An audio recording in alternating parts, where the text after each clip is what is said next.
So the second phase of Wuthering Waves version 2.4 has been out for a little bit now, and I've been really enjoying it. Obviously, Lupa has been absolutely amazing, and she's been a much better character than I first expected. There's been so many people dragging her and saying that, she's not as, good, or she's kind of underwhelming, which could be true, but honestly, me personally, I've just been having fun with her and using her in teams and things like that. And the same goes for her story, or I say her story, the main story, the little bit of the follow-up that we had. That was super fun to play as well. But essentially, what's happened is some Wuthering Waves players have actually banded together to actually make a feedback list to kind of tell Kuro Games and to kind of show the audience some of the key changes that we could kind of rally behind to get changed in the game.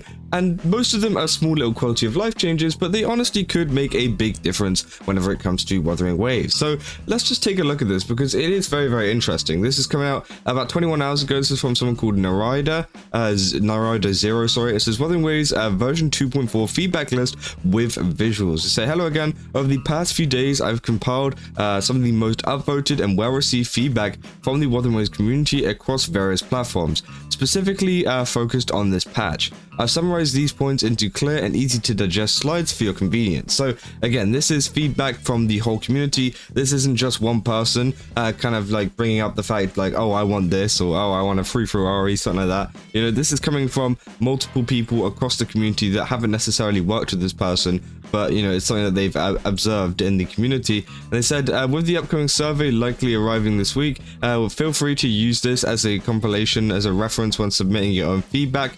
You're also encouraged to share any additional thoughts or suggestions in the comments. Your input may help others voice concerns that haven't been covered yet. So again, they have a text version as well, which I think is actually very good, because obviously if you have like a collective post or a collective thing full of things that people want to be added to the game that you can just send to Kuro Games during one of those big like questionnaire survey things that they do, then I think that could actually really, really help out in the future, and it could give Kuro Games a good visual as to what they do need to change. But let's go through and actually take a look at this. So obviously the first phase is going to be quest QTE. They say essentially the part in the main quest requires minimal player interactions to the point where QuickTime events automatically complete when failed. As a result, players found themselves merely just watching the characters progress through the section without any input on their part, which definitely was true. I felt like I just sat back and just pressing buttons sometimes, which sometimes I forgot. Like I was like, oh wait, I need to press something. And they say oversimplifying game elements risks alienating players by assuming they're incapable of handling challenges. This particular section felt disappointingly passive and lacked the engagement expected from an interactive experience, which I think that's true. I think that obviously there's aspects to this which I felt could have been a bit more challenging, and maybe it could have been like a quick time kind of challenge, and if you failed it, well, it's no biggie, you just go back to the start. But again, obviously that wasn't something that was added, but it could be something that they could do for the future and for future quest QuickTime events. Obviously, they say QuickTime events proposed. They say allow players to select the preferred playing style when encountering similar QT scenarios in the future. Auto will automatically progress the story without waiting for the user's input, while having manual will give players more hands-on approach for these type of quests. Or having a skip button for those who simply wish to skip to the next part may be a viable option as well, which I think that's a good proposal. And I like the fact that they've added proposals here as well. They haven't just added like some random thing being like, hey, we want this to change, and not actually explain what they want to change. They've actually explained something that they could add, or a suggestion at least. They say synthesis upgrade. They say currently synthesizing gold mats require purple ones, which in turn require blue, and then blue requires using green ones. And they say this multi-tiered dependency adds unnecessary friction to the crafting process. I suggest adding a quality of life feature where if a required material, e.g. purple, is unavailable, the game can automatically substitute it for the necessary amount of the next tier material, which is blue. And I'm pretty sure this is a feature they have in Honkai, at least that's what I remember. So again, that would be a very nice feature to add to the game. They say essential materials. They say as we move into the story, more new regions is expected to be revealed. That said, players need to go or unlock the new region to get most of the new characters' essential materials, e.g. Lupa and Cartethyia, which was true. Whenever I first loaded up the game for the Cartethyia stuff, I'm pretty sure it was, I couldn't actually get to it until I kind of explored the quest, or at least I didn't really want to go ahead and go to the new area before I'd even done the quest of me getting there. So I think that's definitely a valid point. They said This makes it hard for new players to level up their characters where essential materials only exist within that region, as they'll be required to unlock it by reaching a certain point in the story. Suggestion: make a small amount of essential materials purchasable in the shop in early regions like Jinzhou, or be given as a reward during an event in the same patch. This gives players an option to upgrade their characters without the need to breeze through the main story quest, which I think is actually a really good solution. I think adding some of these materials into the kind of shop early on in one of the early areas is actually a good idea, because you don't have to add all of them, because if you are an early player, you're not looking to upgrade your character fully to level 90 yet, you know, like some of the, you know, late game players. But if you're an early player and you're in Jinzhou and you happen to have like cartethyia or something like that, then obviously, yeah, you are then able to upgrade at least to a level where it suits your world. And then, you know, by the time you get to this new area, you should, you know, need, or you should be able to, you know, upgrade it fully, which I think actually would be pretty cool. They say trial experience. They say currently the trial sessions feel too short to properly evaluate new characters, which again, I don't really use trial kind of experiences. Obviously, I know a lot of people do though. So again, that would be a nice one to change.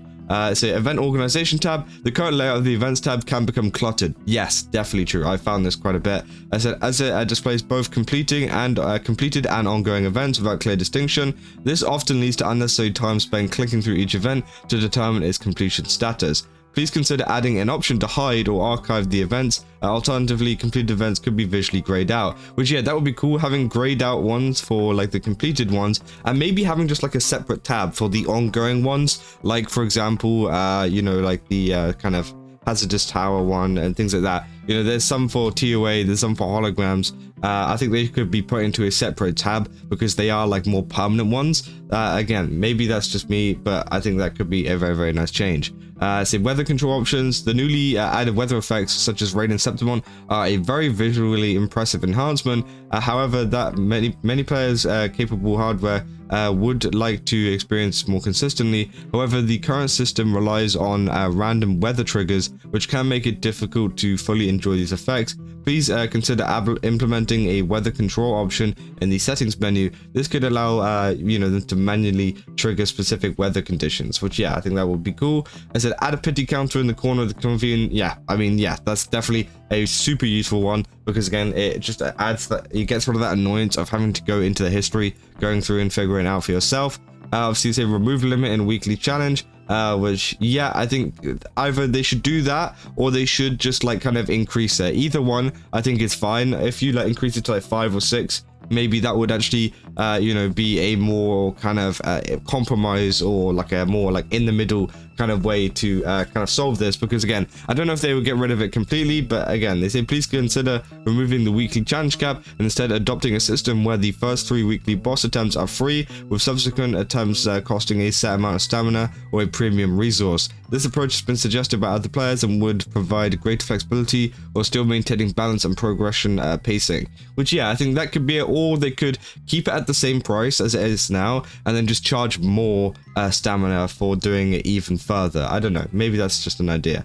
It's an issue with 4-star characters and weapons. They say since 2.x, there's been a noticeable decline in the release of 4-star characters and weapons, which is beginning to impact the game's player diversity and team building options. Additionally, a number of existing 4-star weapons have suboptimal stats, and the most recently released 4-star characters possess kits that are either poorly designed or lack synergy, resulting in limited usage within the community. Please consider increasing the frequency and the quality of 4-star character and weapon releases. Well-designed 4-star options are essential for providing viable free-to-play alternatives, especially as some team compositions currently lack accessible or effective substitutes. So yeah, I mean, that's definitely true. And I mean, there's a lot of really good points there, and there's a lot of really good, you know, solutions and things in there, which could really help out, you know, Wuthering Waves and Kuro Games in deciding on some of the kind of changes they want to make to the game. Honestly, yeah, there's been a couple of contributors here. Obviously, yeah, BNTD Dragon, Sephrix, Better Individual, and Wolfwood. So again, they've all kind of, you know, banded together to do this. And I mean, yeah, it's a pretty good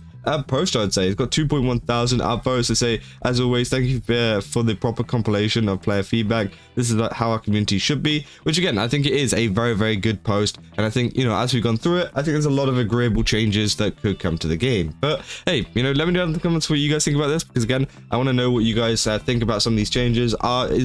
Is any of these like kind of speaking to you, or any of these like ones you really want to see in the game? Let me know down in the comments. And yeah, if you guys did enjoy this video, don't forget to leave a like and subscribe. Also, go to GameStop, use my code Kazza, get 10% off. Again, they've got a ton of really cool stuff over there. I definitely recommend checking it out. And yeah, I'll see you guys in the next one. See ya.